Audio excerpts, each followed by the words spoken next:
What's up, people? Hey guys, The Ash. MuseCast, episode 38, with your guest and host, Ash and Dick. Hello. I'm so glad to be here, Ash. Well, thanks for Yep, having me I'm again. your guest. You're my 38 guest. times in a row you've been on my show. Yeah, you haven't missed one, I know it's and I haven't missed one. We're really on this, yeah, we're killing it. other than when we skip a week. Yeah, Um, every now and then it's I fun. don't think we've done. I don't think we've skipped 2 weeks in a row, though. Not two. No, we might have skipped 2 weeks, but we Oh haven't yeah. skipped two in a row. I feel like we've skipped probably in the. You know what would be interesting is to see how long we've been doing this now, because it's not. We're not at a year, guys. We're not at 50 episodes. We're not. But I mean, we've been doing this a while. I mean, we've been keeping this up. We got to be. I think we could have had a baby by now. I think we're in the 9 month period. Oh yeah. With 38 episodes is at least 38 weeks, and if we skip two, then we're at 40. So I mean, Yeah, we're at we're 3/4 into a year, more I than think we've that. skipped at least 4 episodes. I think at Yeah, least we probably have skipped like 6. we've covered some good ground though. We really have. Yes. Yeah. Yeah. So guys, this is the MuseCast where Ash and I talk about how many episodes we've done. And we'll do this every week. We're done for tonight. We These covered the numbers are whole going to gamut. gradually get bigger and bigger. Yeah. It's going to be such a cool thing. No, All right, you've got a new background here, yet again, evolving the studio that you've been working on there. And I like this. You got movie posters going on. I'm definitely a thanks. fan of that. This is my current working wall of inspiration. I have other walls of inspiration, but so so obviously the Thing poster, the Jaws poster. Jaws was my favorite scary movie as a kid growing up. Super influential in almost every way, from the music to the acting, the comedy, the special effects, the shark. I used to play Jaws in the bathtub as a kid. It's super I cool. love Jaws. And and yeah, Jaws 1 truly is still one of Steven Spielberg's best. I don't consider any other Jaws to be Jaws other than just Jaws. Yeah, So that's like all I know, too. they made sequels. Roy Schneider was in a couple of them. I don't know what happened. One was just his wife in a sailboat. I don't know. I know they killed his boy in one. It was terrible. Didn't it like get in fresh water when that like the curve they I took it on? Yeah. I all I know is in the second one, the shark bit into an electrical line. That's how he killed Yeah. it. It was like Oh, he was in the water, like, get here, shark. Yeah. I dude. was like, man, this is not the same. You know, the whole premise of being stuck out in the water, like just stranded and you're trying to survive a monster, basically. Yeah. That concept has been done so many times, but every time it's like there's something so fun about it. One of my favorites from that came after that, but it was just, not as widely talked about, but a lot of people know it. Big cult classic was Tremors. Yo, With dude, yes. so good. Kidding me, Fred Ward, Kevin Bacon, and whoever that guy was that played the gun guy. I mean, everybody's favorite, the gun guy. Dude, they went on so I saw that in theaters as a kid. My dad took me and I did not like it. I was too young for it, man. It scared me, and I didn't realize how much it scared me until I went to jump on a big trampoline like a couple of days later. And I felt like the dunk, the dunk, the dunk. Like I was like I'm like I was scared to do stuff by myself outside for a while. Like I tried to tiptoe around the ground, Oh man. I was too Yeah. young for it. For a theater experience, I Yeah. didn't. It was too much. Oh man. What movie got me too young by myself? Wasn't in a theater, but I remember my family lived in a big farmhouse in a neighborhood in Oregon outside of Portland, and it was called Stafford. It was the Stafford House. What I remember is big, like you think like a farmhouse on the hill, like classic, like Texas Chainsaw Massacre type house. But nice. That was Yeah. the house we lived in. Oh yeah. And I was by myself on the ground floor of the house, watched it.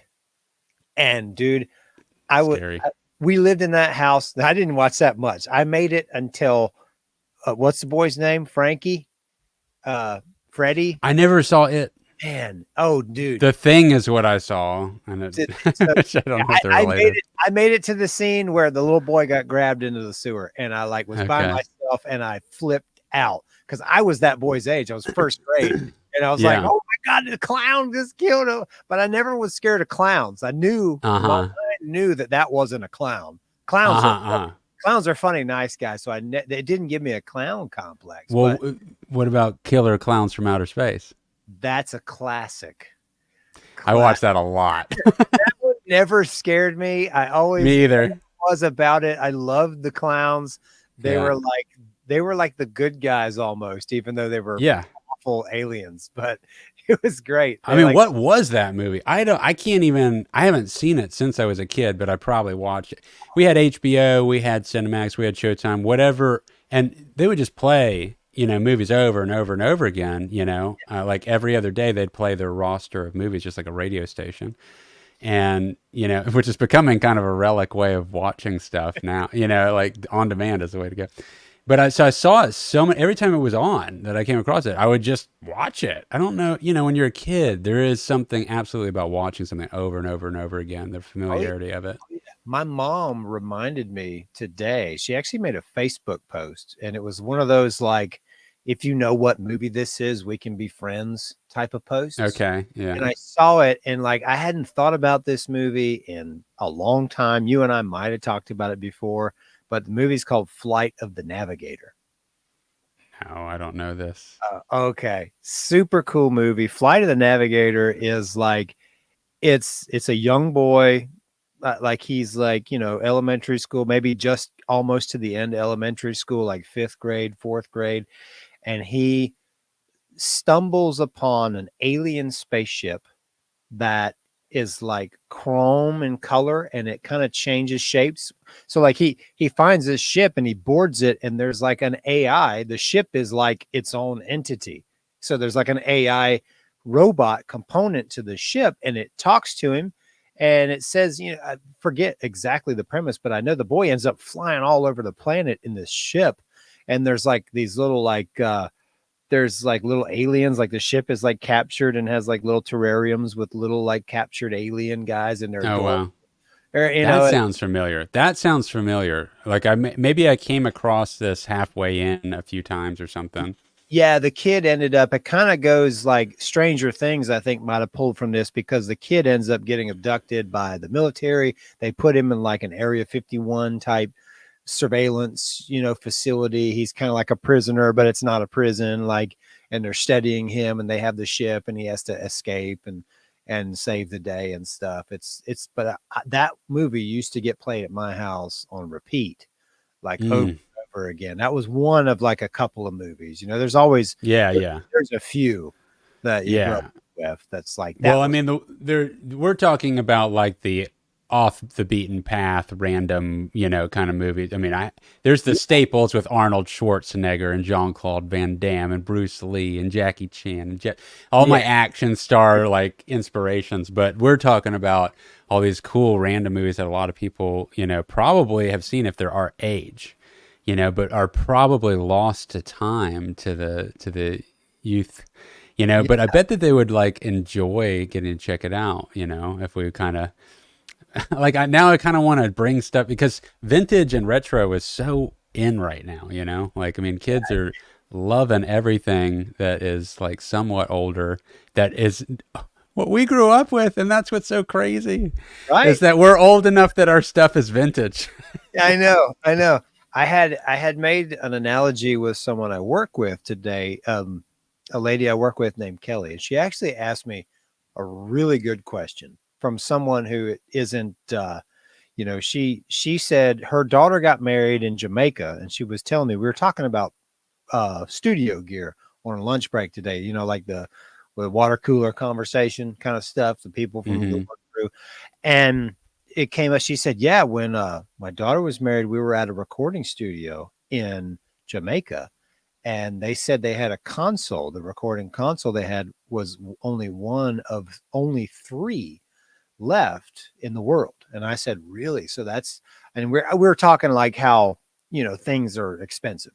Studio things are expensive, and some gear like coveted microphones, whatever. So I was like, oh yeah, it must be a really good console, because people pay a lot of money for the analog stuff, Mm. especially the original analog stuff. Um, and I was saying, like with microphones, like an original 1960s FET microphone, like I think a U87 might be, or something like the original ones like that the Beatles recorded with, like those actual mics from that era are like 60 to $80,000, I think. Like if you were to buy one, then you have like the models from that era that they still make today. They're like $11,000 and $12,000, and then you have like the newer versions of those that are like, the scale goes down. Is what I'm trying to say. Uh-huh. Uh-huh. She asked me when we got talking about this. Her question was, come back to that. Her question was, what's the difference between the digital and the analog, like with sound? Like she's like, is digital not as good or this or that? And I was like, it's a really good question. And I said the best way I can describe it is like when you buy a brand new TV, right? And your brand new TV is super high def and it has this super high frame rate. And I was trying to, and I couldn't remember the exact frame rate, but like the super high frame rate, like 60 frames. The refresh rate is, it makes it look like it's at a high frame rate. Yeah, yeah. So what happened? I told her, I said, you watch sports or something, it looks really cool, right? But then when you put your favorite movie on, all of a sudden you go from watching your favorite movie to watching a bunch of actors look silly and kind of stupid. Like it puts too much realism in it, right? And she was like, Mm-hmm. I said, well, that's what it's like with analog equipment and digital equipment with sound. That analog sound is what your brain triggers, what you're used to hearing, that warm harmonic distortion of like, vintage gear and recording. And a lot of the new digital stuff, it's great. It's super clean and super clear. And a lot of the mixes, like the modern mixes are like that super high refresh rate. It's like so clear, but some types of music, it's just too clear and it doesn't have any of that flavor that your ears is used to hearing, and who knows what these young kids like with the newer generations. When I was young, I used to be hung up that I liked the way that Tool sounded, but Mm-hmm. I didn't like the way Pink Floyd sounded.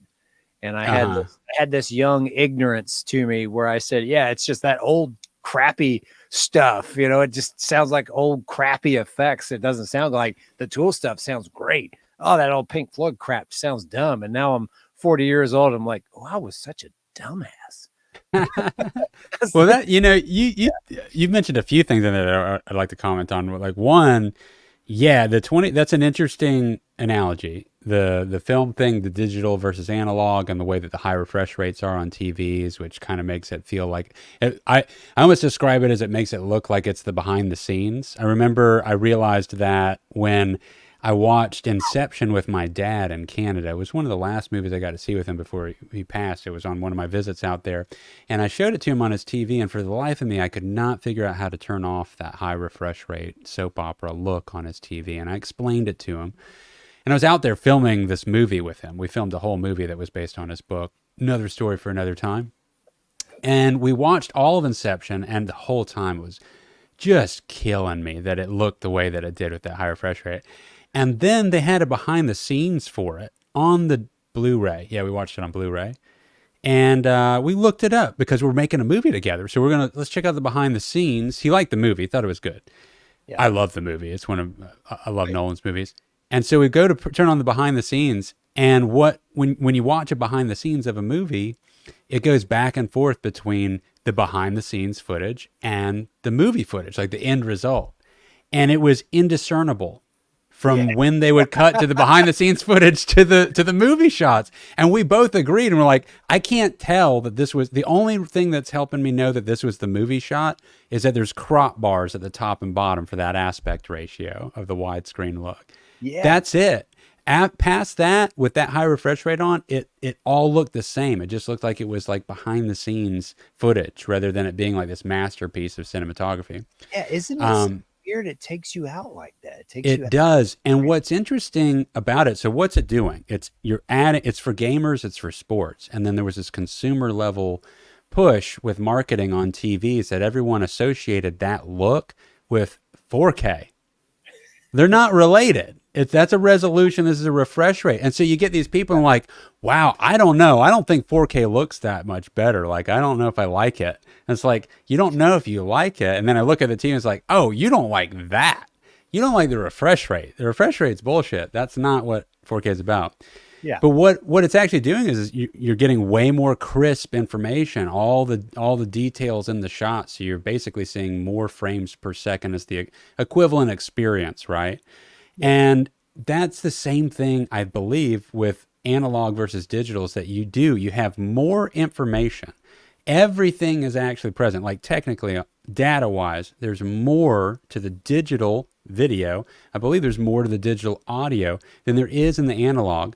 And there's something that happens with Magic and Mojo about having less information. The 24 frames per second is less than 30 or 60 frames per second, but yet it feels magical. It's that cinema experience. And we'll never know, being the age that we are, whether is that completely in our heads because we grew up with movies being that way? Or is there just truly something, no matter what you do, that if it's got too much information, if it makes it too real, it doesn't feel like magic? There's like that mojo just doesn't exist. That extra dimensionality just isn't there. And I vote for that being the reality, that's the case, the latter, what I said. But I don't know, we'll never fully know what the experience is like of growing up, being around high refresh rates and just thinking that that's the norm, or hearing only digital audio. But I'll close this little statement, this rant out with saying this. Tristan and his buddies are way into vinyl. Vinyl's making a huge comeback. Vinyl doesn't sound like a CD, I mean, it's a different sound, and they like it. To me, it's a bit thinner. It's got the pops, and I don't hear anything. Sorry, yeah. I live close to the space shuttle. There's one launching. This whole place is shaking. It's oh no shit! I can't tell at all with this. Yeah. Oh, I had no idea. So they launched like right behind the camera, like is where. Wow. Going up about 12 or 13 miles away. Yeah. Sorry. Whoa, that's crazy. All that's fake. I'm like, oh yeah. Oh yeah. They don't put anything into actual outer space. That doesn't. It's just a facade. They got things about 40 miles up and then over the Atlantic is what they're doing. It goes up and out that way. Okay. That way. Wow. Yeah, right past the camera. Sorry, back to vinyl, because I love vinyl. I'm so happy it's coming back and our kids are getting into it. I've never invested in it. I've never had a vinyl player. When I hear it, actually, this reminds me of the last thing, and I'll let you take it from here. You mentioned the Pink Floyd thing, and you didn't like the way it sounded, but you liked the way Tool sounded. I'm still that guy. I still don't really like the way the old recordings sound, because to me, and people can hate me for that, that's fine. I'm just saying honestly, it just doesn't hit. It doesn't punch. It doesn't have the low end. It doesn't have as much kick to it. The drums kill me because I like thudding, thick drums that I can feel, and the old recordings just don't have it. It's like hearing the sound of a drum, but it's not feeling a drum. And so for me, I actually like the 90s recording. I do think it's getting a little bit too digitally sounding now. You like the era that you're kind of based, right? Totally biased. Completely biased. Same with me. Now I'm developing a lot more of an appreciation for specifically for older recordings, and I'm listening to more and liking that sound more because of understanding what they did with so much less. And that's cool.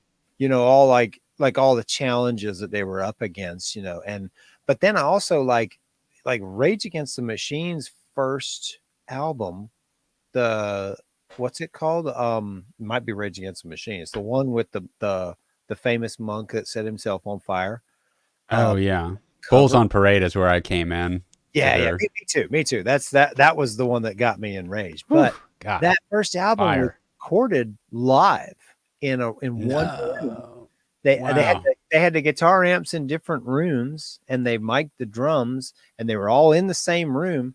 And Zach's vocals were actually recorded on a 57, like on a Shure What? I SM57. gotta revisit. I gotta listen to that album and think about Yeah, that. and like they had a PA in the room with soundboards up on either side of the drum set that were blocking the PA because Zach was singing and directly tracking, and the guitars were mic'd. Single 157 on the. It shows there's a picture as some documentary or something I watched the other day where I was just like really nerding out to this, and it's Morello's Cab 157 off axis. I mean, like really, you don't need any more than that. I can I was screw. trying. I was trying. It's sometimes the people they want this. Yeah. You want to see this You much? want to see up there? You see that up there? Yeah. I have not shaved in a long time. I'm in trouble. Oh. Amber's been telling me to shave my whiskers, and I'm like, but I like my old man beard. Oh. My stepdaughter said, "You look like a dad." I'm like, weird. Who How's would that happen? How did that happen? I look like a somebody's dad. That's not me at all. But so talking about vocal mics and stuff, I've got my tag Yeah. down. I'm a future Atlantean. Yeah. What's going on? I've got my SM7B back in here Okay. in the podcasting position, and it's loose, and I'm gonna try to tighten it up. But This is a microphone. so yes, I am a future.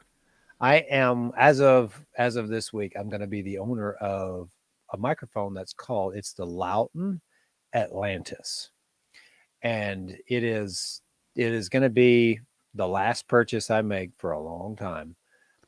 It's the piece. It's because the only thing I'm missing, right? Like a recording studio, you walk in, everybody like, oh, for vocals you got to have a Neumann U87, like a Neumann. Yeah. Whatever. Like that's like an industry standard mic, and I'm not the industry standard guy. Like Yeah. I have Pro Tools, which is industry standard, but in industry standard. But I did a lot of research, just like I did for preamps, and with the preamps, I went with like this, a kind of a classic thing. But the microphone, I was like, I have an SM7B. I have a very inexpensive AKG condenser mic, large diaphragm condenser. And I have, the 57s and a couple Sennheisers and 58. I got a Beta 58, regular 58. I got the Sennheiser 936 and stuff, like all these cool dynamic mics. And the one I was missing was a good large diaphragm condenser mic. And so doing a bunch of research, the Atlantis, the name caught me first because Of course. Speaking of all our biases. Yeah. I was like, okay, well, it's called the Atlantis. I already like that. It's cool. It looks different. It's like a different, unique looking microphone. Nothing like weird. It's just like, it doesn't look like. Wait a second. It's called the Atlantis, and it looks different than most microphones. Yes. I'm already sold. Yeah. So I'm super excited about it. I don't have any. What's it for? What are you going to use it for? Clean vocals. Okay. So this microphone, yes, is exclusively what I use. Oh, I use this for all sorts of shit, not exclusively, but as far as vocals go, this is the screaming mic. This is the super high volume, high energy, get rowdy, loud as you want, spit, whatever. And that's what a dynamic microphone does. And then if like people, when I get Tim down here from Dave's Last Night, when I get Kurt down here from Defy the Tyrant, they'll do the loud screamy bits into this. Okay. I'll also use the Beta 58 or the Sennheiser 936 for handheld screamy bits too, just with a pop filter on it. Those microphones are super, super awesome. But the Loughton, I'm excited to do things like isolate in the other room over there, because like a large diaphragm condenser is the kind of mic that's going to pick up your voice, your breathing, the sound in your mouth. It's going to pick up the fan blowing. You'll hear your voice, and you'll hear the echo of your voice in 3 different areas and all colored in. It's going to capture everything, every nuance of all the little bits, where that's a large diaphragm condenser. Now, where the dynamic mic is, the dynamic mics like the SM7B These pick up what you put into it, and they specifically isolate everything else out. Yeah. So like right now, my AC just kicked on in this room. It's probably not audible because I'm using the dynamic mic. And I've got the same mic, guys. Yeah, 7B. Standard. Is it Anthony Kiedis recorded Blood, Sex, Sugar, Magic on this bad boy. Michael Jackson recorded and apparently Thriller on this thing. Yes, he did. He did. SM7B. The SM7Bs are like I've seen so many like blind video shootouts of people like hearing different microphone recorded and what's their favorite one. And the SM7B is always in like the top 5 of like a shootout. It's like, if not the number 1, because they're just so, they're like the absolute neutral, right? Yeah, like, they don't really, and it's only $400 to $600. They have a newer version out that has phantom power built into it or something, or like a preamp in it. It has a preamp inside of it. That's the 7B something. I forget, but I think that one's 600. Before I got my preamp, I got this little guy with mine. Yeah, so the little cloud lifter. It's just a boost, just a little. This is like a I almost bought that when I bought my 7B, and I ended up buying this Golden Age Mark II preamp. It's the only preamp I have, and I'm not using it right now. I'm planning to boot it back up into the equation, but I don't think it's anything like a Neve or a clone of a Neve. But it does the job. Like it does the job. If you're just tracking like where I got at, I have a preamp. A preamp is a preamp, and if you have a clean preamp, it's going to do the job. And you can get there with plugins. You can get there with edits. Where I got to was when I got mine was like, all right, I want that. What is I want to understand what that is, because I'd never used one. I've been in studios that did use them, and I saw how good like Brett's recordings sound and how good Tom's drums sound when tracked through a console. And it's like I was like I have on, so the rig that I'm running is like I have a old Digitech 003 rack for Pro Tools. So the 003 has 4 preamps built into it, but then there's another 4 that are just line ins, and they're not preamps, but they're line ins, they're channels. So I had 4 unused channels. I also have a PreSonus D8, which is like another 8 channels. So like I always had 12 simultaneous, but I had the option for 16. And I was like, okay, well, doing the new studio, opening up, I've got 4 extra channels. I want to do something with them.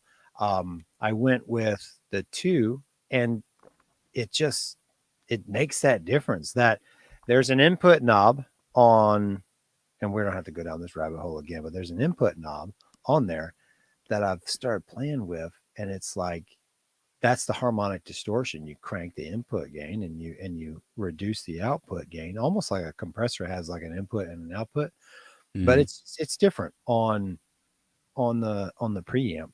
And I'm not even using, I found myself just using the preamp color. I'm not using the EQ yet because I've been recording myself, been working on just recording myself. Okay. So when I'm doing the test and doing real-time EQ, it's like, it's not working because I'm talking at the same time. So once I get another person in here to do vocals, then I'm going to start working on dialing in the pre-EQ. That makes total sense. Yeah. And it's I'm looking forward to having the new mic set up in there when Tim comes down here to track vocals on. Well, it sounds like, Tim's soft-spoken stuff, that the mic that you have coming is perfect for that, right? Like, I mean, it's going to pick up all the nuances of his. I would assume that that's also the kind of mic. Is that the mic that you'd use for that breathy sound when you hear on some recording? We got that breathy kind of like crisp, clean. You can't really get that on the Shure SM7, can you? I don't know. You have to boost it so much to get it, but it just doesn't. It does it, but it doesn't do anything to it. Just like with the preamp. What I researched with the Atlantis, there's 3 input settings on the Atlantis. It has a neutral, And then it has a soft, which is it cuts some of the highs out, and it kind of gives it, it sort of rounds out the EQ. And then it also has a lift, and so it's got the neutral, the soft, the lift. And I think the SM7B also has a little bit of a function like that on it too, that I usually don't Little mess cut. Yeah, with. I usually leave it flat. But specifically this setting on the Atlantis, it's actually 3 different voicings. So it sounds, I've seen the demonstrations of it. It sounds like 3 completely different microphones, and they're useful for different situations. So Wow. I'm super excited about it. That sounds super exciting. Yeah, that's great, man. That's going to be so fun to like.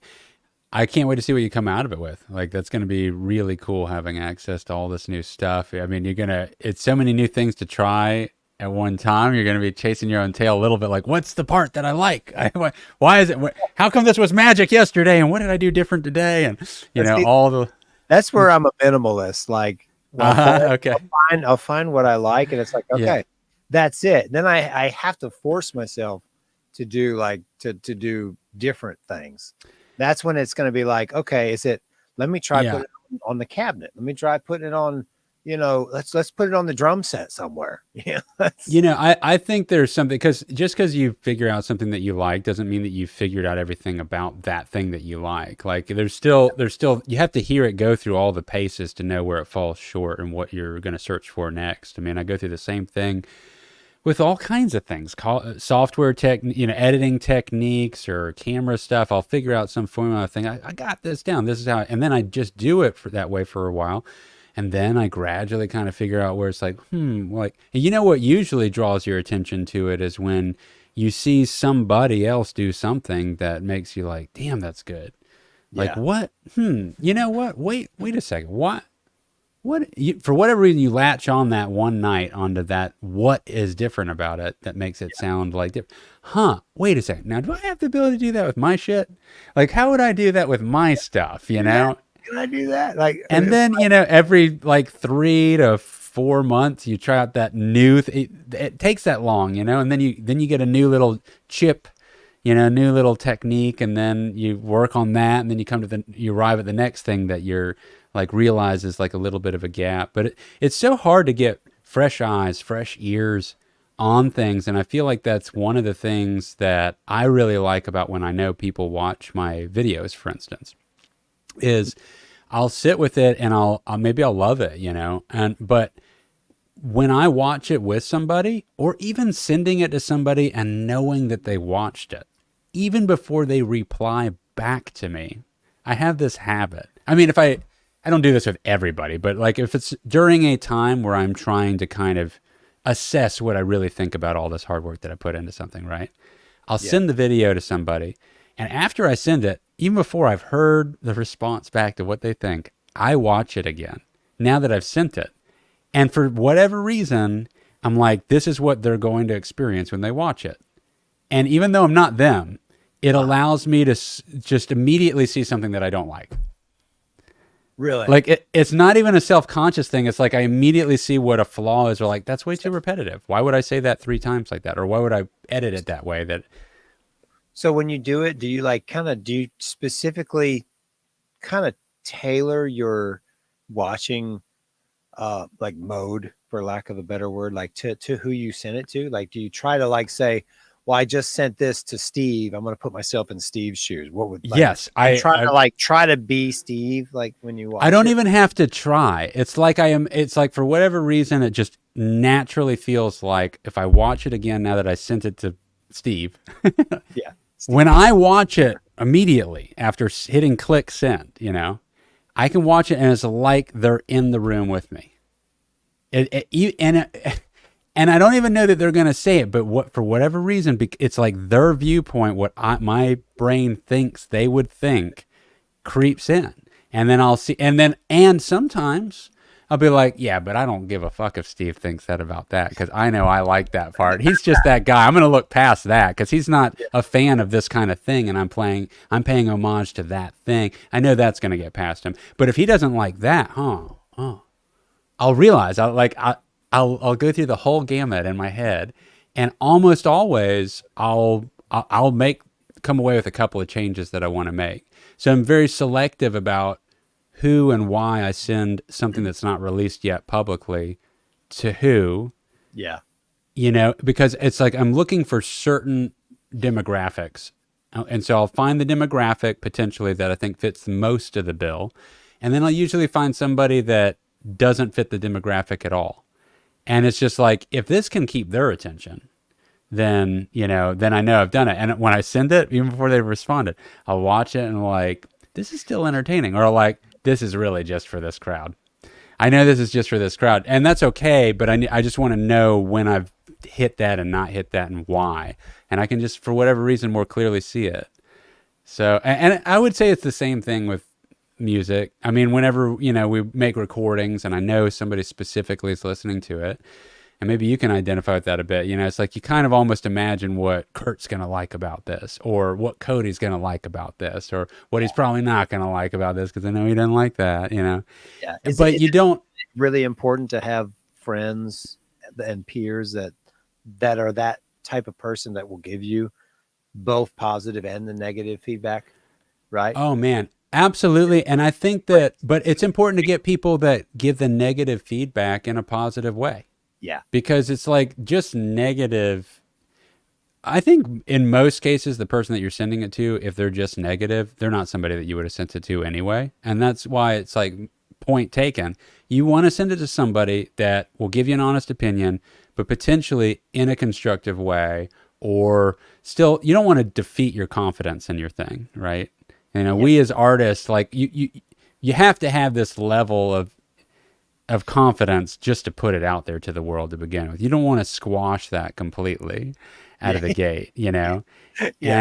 And so it's like you want a gentle, constructive criticism, and I consider myself somebody very good to do that for a lot of people, for a lot of things. In fact, like I just, I don't want to say names, but like, so I started, talking more with another videographer, filmmaker and stuff, and I got to see some of their stuff, and like, we're both going back and forth, and it's so great to be able to talk on that level, but we're talking on a level of somebody that's assessing something that knows what they're talking about. We can get technical and we can critique, and it's all in like an evolution of getting better together kind of place. Yeah. That's the best. That's really what you want. And it's of course always important to have the person that doesn't have any technical understanding and yet still likes what you made, because you're not just, I know we're a musician's band, for instance, but I think that our music does go past that in the respect it's not just a flutter of notes to do something overly complicated for the sake of doing something complicated. Our sound isn't that, it's progressive in that it goes to grooves and it's dynamic. And that is something a musician likes that, but I think it can cross, into people that just like rock as well. It's not, Mm-hmm. Anyway, it is interesting though, the whole critiquing, evolving, tweaking process. Yeah. And figuring out what triggers that idea to try and figure out the next thing. I mean, everything you referenced as triggers for you to now invest in this particular equipment that you are. It's like you're kind of at that point now, but there was a point in time when you first got the other stuff that you already had where you're like, holy shit, I can already do this with this. Yeah. Right? Like, didn't you get excited and you kind of felt like, what am I missing? I mean, to some extent, maybe it only for a night, maybe for a week or a month or a year. You're like, I don't know. I don't see why I'd have to pay somebody else to do this. Like, if I could get better at this, like it's achievable with what I got.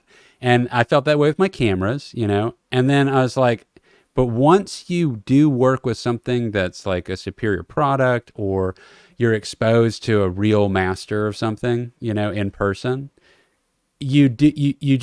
once you know, and there's no going back, every time you hear something, what is actually missing. And that's the danger, but also beautiful thing of experimenting with equipment that you think is like, that's overpriced.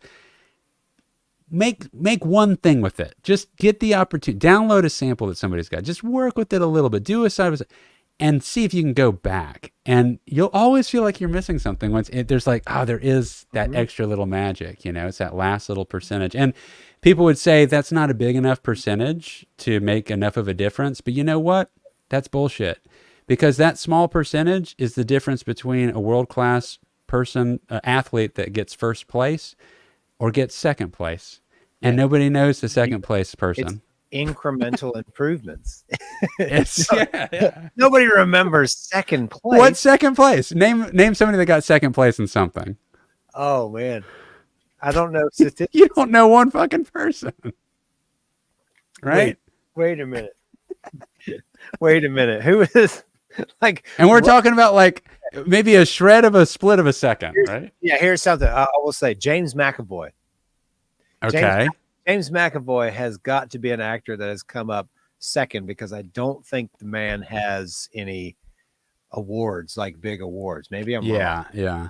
But Well, and it's hard too because with art it is subjective and it is different than a technical number on a sheet with an athletic point scored or a time. But I do think it's like an interesting analogy to think about, like that little extra magic. You don't think it's that much of a difference, but it really is. It's the difference between the 24 frames per second or the high refresh rate, you know? Here's another analogy too. So I follow a guy on YouTube, like this really loud, obnoxious guy that I think he's hilarious, but he's kind of opened my eyes up to a lot of things. And one of them is specifically with guitars, right? And his thing is like, tone wood's bullshit, pickups are bullshit. You don't get a different sound.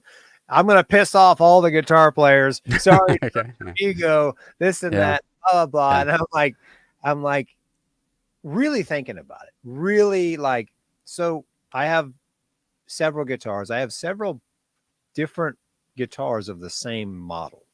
Like one of them over here, and I have another one. So like the tonal differences between pickups.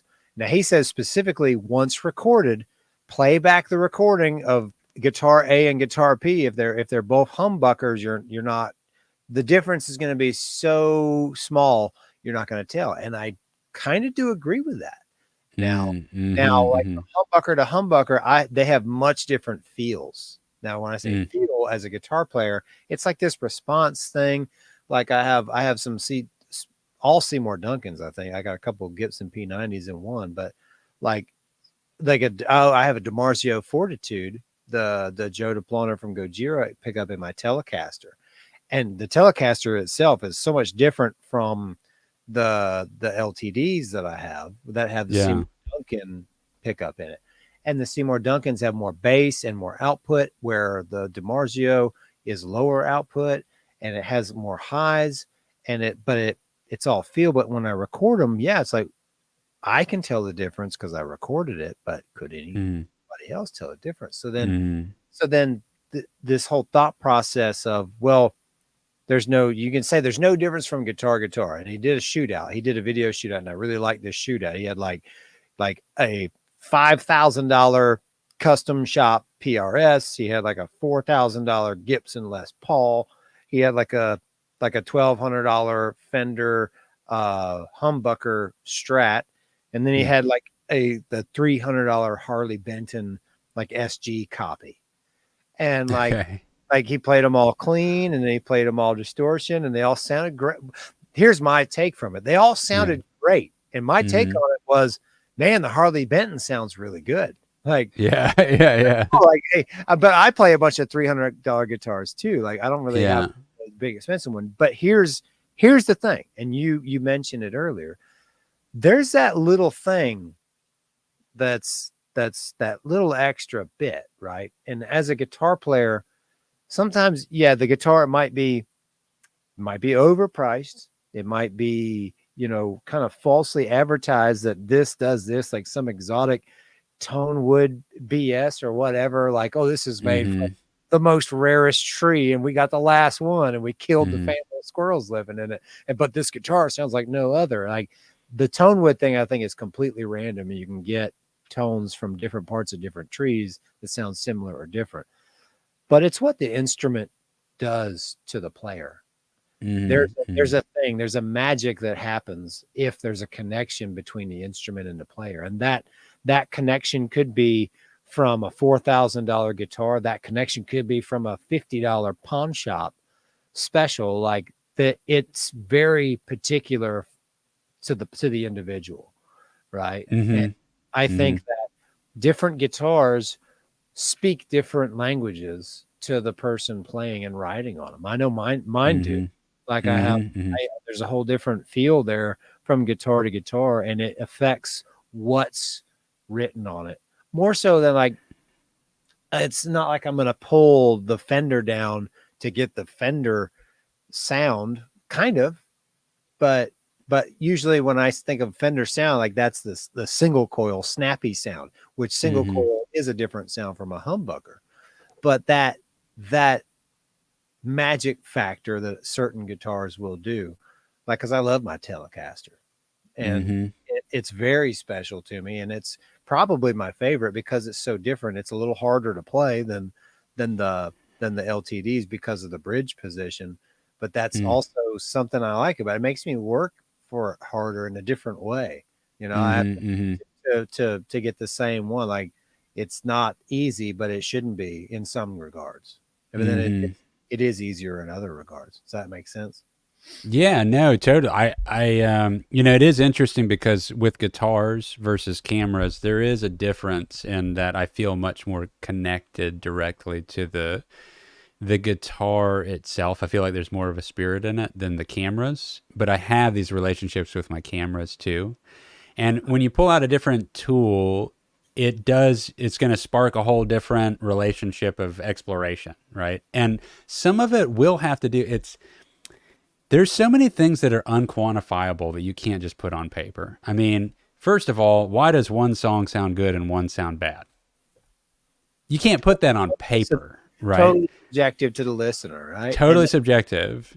So if that's the game that we're playing, then let's dig into the using a $4,000 guitar versus a $100 guitar. Well, first of all, do you own the guitars? All right. Well, let's say that you own them. All right. So you spent $4,000 on this one guitar. You spent $100 on the other. Every time you pick up that $4,000 guitar, I can't help but to feel like, and I mean, I can kind of relate to this.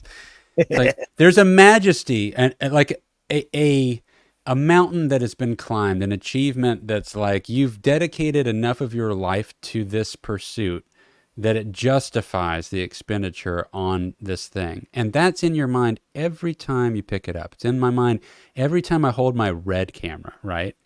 But when I pick up my Canon camera or I pick up a cheaper guitar, Mm-hmm. there's almost this essence to it that it's like, how cool is this little gem that I can get this much out of it? What a powerhouse for something that's so under the radar, The right? yeah. The underdog. And how different are the things that you're going to write in those two headspaces? And that's just mental. That's just like your relationship with those guitars. Other times it could be that you're at somebody's house or you're in a studio and you pick up this expensive one and you pick up this cheap one.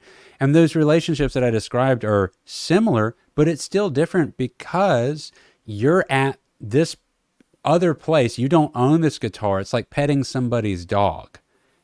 You really like this dog and you feel like you have your own little relationship with this dog and you think, oh, this dog does like me. Like, I mean, I think he likes everybody, but I mean, we have a little thing going on, and you feel that. Close. Me and your dog are pretty close. Right. Yes. It's like, and that happens with the guitar too. Like you pick up some cheap little random guitar, like that's the one that's got all the dust on it. Nobody's picked that one up. Everybody picks up, and then you pick that one up in the studio, the little dusty one, and you wipe it off, and you're like, nobody's looking. And then a song just comes out of it. So like, just that choice to pick up the dusty one that people are like neglecting, or the choice like, wow, this was blank and blank's guitar. Like he used that on what album, and I'm holding it, and I get to put it on my album. These are all completely different headspaces. Then we can talk about the material.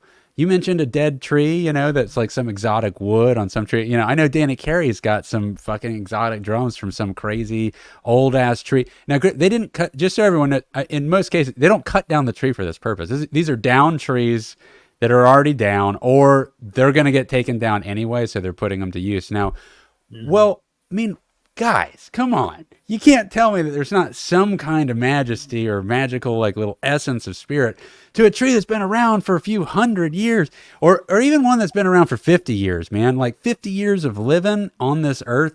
And what part of it like, is it all one thing, or is it every little chunk of it a separate little spirit where one bird lived in it and housed this for this amount of time, and the squirrel lived up here? And which part of the tree did you get, you know? And it's like, that's put into an instrument. It's like, to say that that's just completely void of any essence of the life that's gotten it to this point, I think is silly. It went through this whole little life, and now, not like us, not like, it's not thinking like us. I'm not trying to say that, but there's an essence to it. It is, but it is alive. It's alive. It's gone through 50 years, and now it's in this guitar that was passed down from 20 different people that you found at a pawn shop, you know, or that came straight to you. You know, all these are completely different relationships with physically touching the instrument that's now in your hands that you're going to potentially collaborate with. And then I'll close it out with saying the guitars that I've already got. Man, I have a completely different, every time I pick up one of my guitars, I'm going to write something different on it, because there's a different reason of how I got the guitar, different songs I wrote with the guitar, different places I went with the guitar, different moods, and the feel of the guitar. I mean, every guitar feels a little different, and the feel dramatically affects what you come up with. You know, it's not just about how far the strings are apart from one another, how thick the neck is. There's something about the way that it attacks, the way the whole thing comes together when you play a note on any individual guitar, that makes that guitar its own little combination of feel, plus its little spirit, plus the background of what kind of guitar it is and what you think about that brand or you don't know about that brand. All of that's working into this moment, you know? So all that shit matters, man. It's all active and firing off all the time. And I think it affects stuff. then you get some engineer, and this was an engineer who said, who isn't a guitar player, who isn't like this is another mindset, right? Because everything you just said is from an artistic mindset, like right. That's pretty artsy. This guy, and like, I'm not gonna call who this guy is, but he's people probably know who he is the way I'm describing him. He's just a really obnoxious but talented in his own way sound engineer. And he said, thinking from an engineer's perspective, not from a guitar player's perspective. And he's like, stop thinking, you know, he gets really animated. He's like, stop thinking that it's different, because it's not. And it's like drilling all this stuff. And like, I like watching his shows, but I agree with the same thing, everything that you just said, in that, you know, you have to do what makes you feel good as an artist, as a musician, or whatever. And there's people who handle that, and kind of, now when I say handle it, not like affecting them, but the way they handle it, like as it's who they are, and the way they carry that is different from person to person, right? So this guy, he's very good at what he does, but he's always experiencing it through the speakers coming back at him, not necessarily putting it in. And then, you know, I don't know if this guy writes music or anything like that, but he does good things with music, but it's helping other people create it. It's kind of like a facilitator. And, you know, the mindset that I have, like, I have guitars that I do not play that hang on the wall. So there's a couple that like, I purposefully just don't play it. Now, like, there's a time in my life, I'm looking at it right now. It's actually on that wall. That guy. It lived at your house for a while. That's Samick Torino that I've had for a long time. And I played a lot of shows with it. And there was like a time in my life where that was my guitar. That's actually the guitar. See the tattoo right there? Oh, shit. Wow. Okay. Right there is that guitar. Holy shit. Like there's a time in my life that guitar is who I was, like, as a person. That was the guitar that expressed who I am as a person. It was green. It had active pickups. It was super high output. And then one day everything changed, and I started with passive pickups and a different guitar type, and it spoke to me. And then, like, I feel like I changed too. right? Mm. Like I feel like I went through a metamorphosis through the same kind of by finding this new like path musically. Not that it was so much different, but it was the way I approached it was so much different that path was done.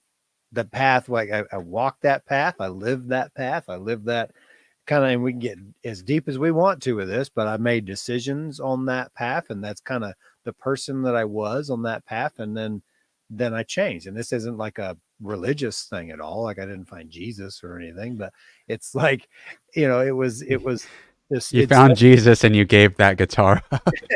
definitely, yeah. The devil's in that guitar, but like you could say that. Like you could say Yeah. like there's a lot of some really great things happened like while I was a musician playing that guitar, and a Mm. lot of terrible things happen. And less of the latter and more of the former. In the new path. Call it Mm. call it whatever you want, but I love keeping it on the wall, and it's tattooed on my body. It's part of me, like just like everybody has a history, and it's like, but that's how I don't write music on that guitar. I don't pick it up. I don't write music on it, but I keep it on the wall, and I write music on other instruments. Will I ever write anything on it again? Yes. Probably. You will. You will because dude, I've almost given up on instruments at times. I've almost sold my original guitar Your multiple iPad. times.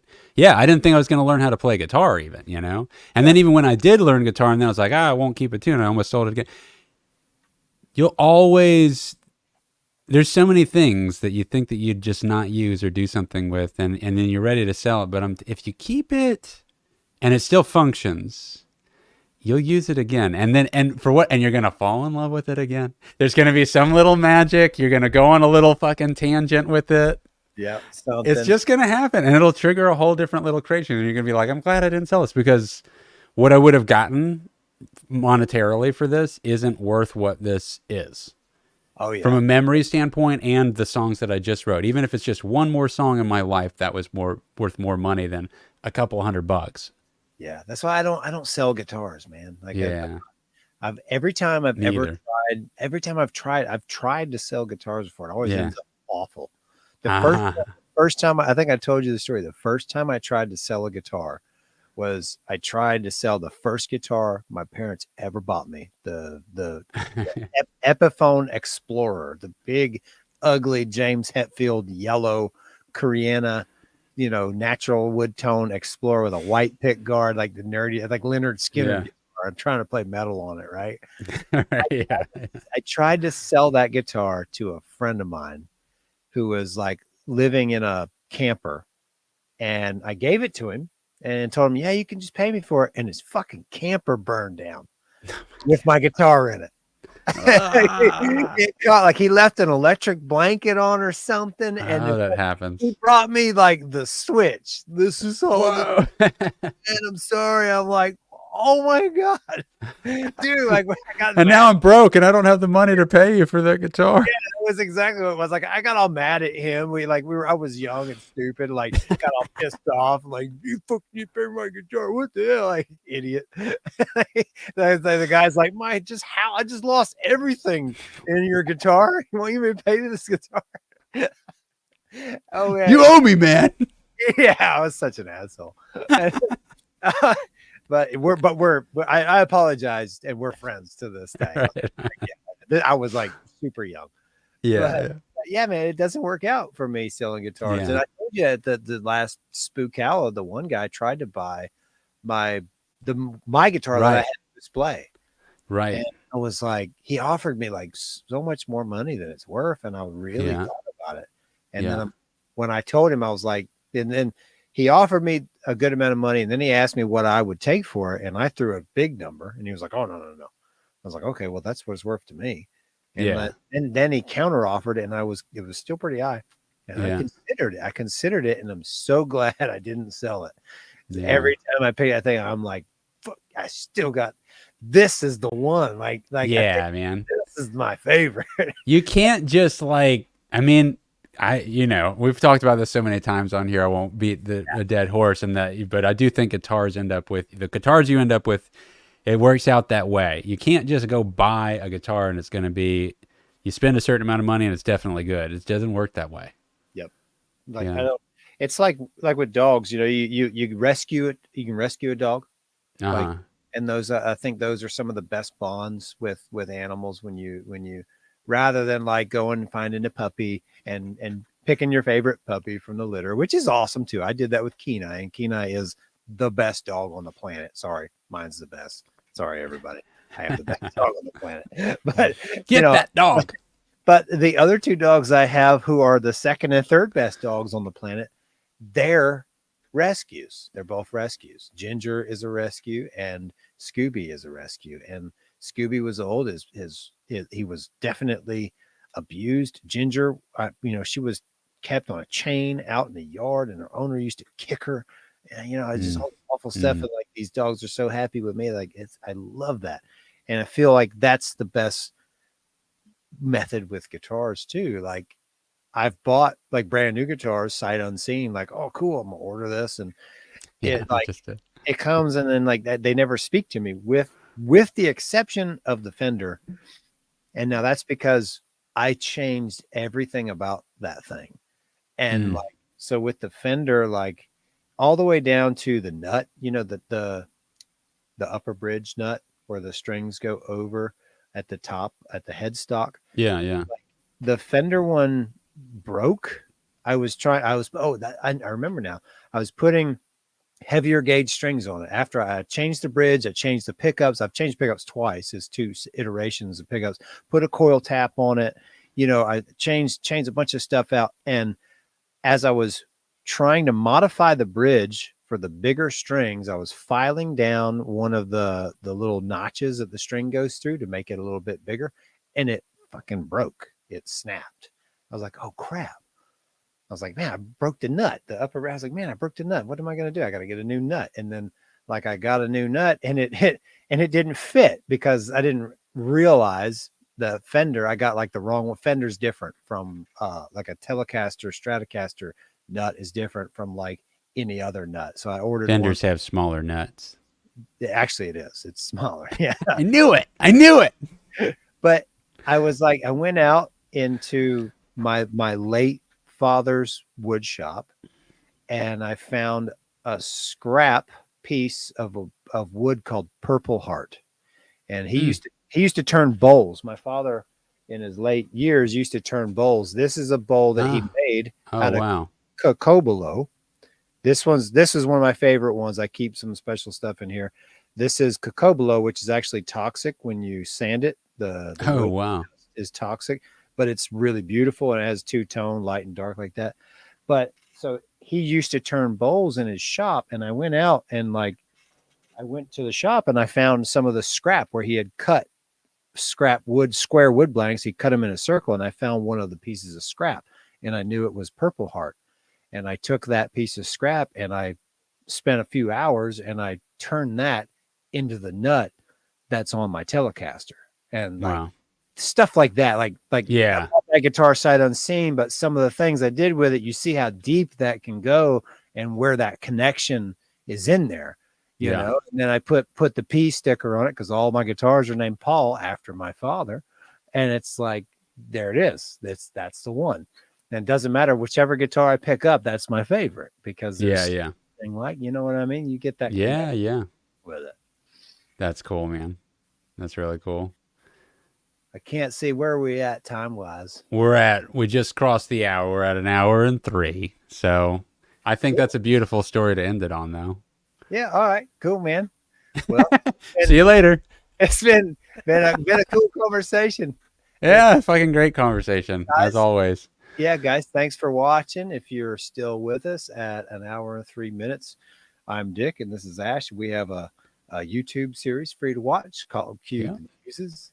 Check it out. It's super fun. We play awesome songs in it and do some silly, fun, homemade action stuff that Ash edits and does all this amazing stuff. I spent 4.5 hours trying to do a stupid Premiere edit the other night. I actually just got it. It's up now. It's a silly, cool. It's a studio cover of just me doing the Finger 11 first time. Oh shit! And we didn't even talk about, you had sent me that. We're gonna have to talk about the next one, but just to summarize real quick, you sent me like a recording that you did of a Finger 11 song instrumentally, Yep. and it sounded great. So I got to hear what you're getting out of the room now, and it's super exciting. So we've got to talk about that next, and you can even maybe we'll play a clip on here, in the next episode. I'll send you a link. I posted it to YouTube so you can watch it. I'm curious to see what because it may have compressed the mix, and I'm not a Premiere guy. Like, I'm not a Premiere guy. Well, that I am, so I can help you figure out anything with that, and you can keep the quality high when you export out of Premiere, so it should sound just as good as the CD. So I'll help you figure out your export settings. I exported like the YouTube setting is what I mean, that usually that's pretty good. It's just how as long as you put the actual sound file into your edit, right? Yeah, it wasn't playing from some. I put the wave into the edit. Perfect. And it should be good, man. Okay. Unless it sounds weird to you, and I'll help you figure out why. Yeah, it's not my best mix work. It's kind of rushed. I did vocals on it, and I threw some stuff at the end of it, so it's not like something. It's not something I toiled over for hours and hours. It's right. It's more like Taco Bell, But you spent more time editing it in Premiere, trying to just. I can't wait for you to see it. Like, boy, Richard really stepped it up with this piece of shit. I look forward to it. It'll be great. I'll check it out. All right, dude. I'll see you later. Catch us again on the next episode of the MuseCast. 39 coming to you live next.